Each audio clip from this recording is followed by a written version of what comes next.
Hello guys, welcome to Java tutorial series.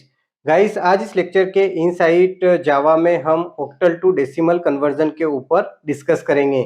इस topic को better तरीके से समझाने के लिए हम आपको एक प्रोग्राम बनाकर समझाएंगे। तो गाइस, प्लीज इस लेक्चर को आप लास्ट मोमेंट तक वॉच करें क्योंकि ये लेक्चर आपके लिए काफी यूजफुल साबित हो सकता है। तो चलिए इस लेक्चर को शुरू करते हैं। ऑक्टल टू डेसिमल कन्वर्जन एक ऐसा प्रोसेस है जिसमें ऑक्टल वैल्यू को डेसिमल वैल्यू में कन्वर्ट किया जाता है।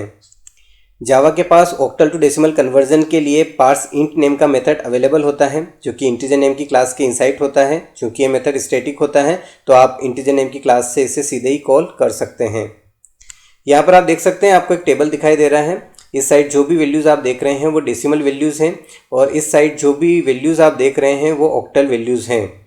तो यहाँ पर इनमें से कोई एक ऑक्टल वैल्यू हम लेंगे और उसको डेसिमल वैल्यू में हम कन्वर्ट करके देखेंगे। तो चलिए एक एग्जांपल के साथ समझने की कोशिश करते हैं। यहाँ पर आप देख सकते हैं 011 एक ऑक्टल वैल्यू है जो स्ट्रिंग फॉर्मेट में दी हुई है।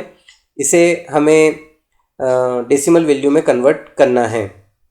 तो यहाँ पर पहले हम टेबल के इनसाइड देखते हैं कि जो ऑक्टल वैल्यू है उसका डेसिमल वैल्यू क्या होगा।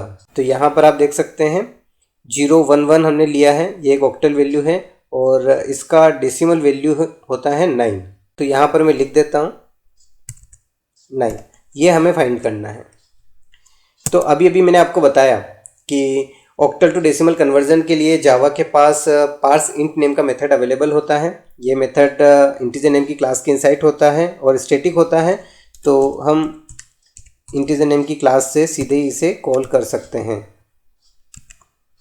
तो हम यहाँ इंटीजर नेम की क्लास से पार्स इंट नेम की मेथड को कॉल कर रहे हैं। जो फर्स्ट आर्गुमेंट है उसके इनसाइट हम ऑक्टल वैल्यू नेम के वेरिएबल को पास करेंगे और जो सेकंड आर्गुमेंट है उसमें हमें ऑक्टल का रेडिक्स वैल्यू डालना है जो कि 8 होता है। अब यहाँ पर ये जो पार्स इंट मेथड है ये इस ऑक्टल वैल्यू को डेसिमल में कन्वर्ट कर देगी। हम एक अदर वेरिएबल लेंगे y और उसका टाइप हम रखेंगे इंट और उसके इनसाइट इसे असाइन कर देंगे। अब हम यहाँ पर प्रिंट करवाने के लिए system.out.println स्टेटमेंट यूज़ करेंगे और y नेम के वेरिएबल को इसके इनसाइट पास कर देंगे।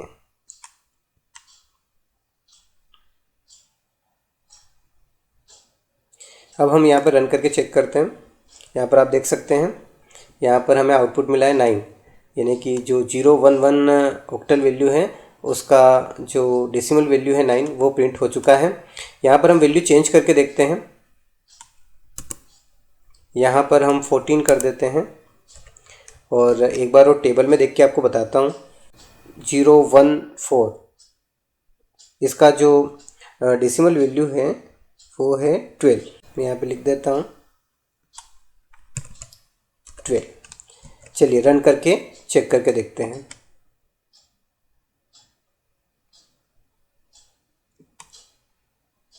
तो आप यहाँ पर देख सकते हैं हमने यहाँ पर जो ऑक्टल वैल्यू लिखा था उसका डेसिमल वैल्यू यहाँ पर आ चुका है।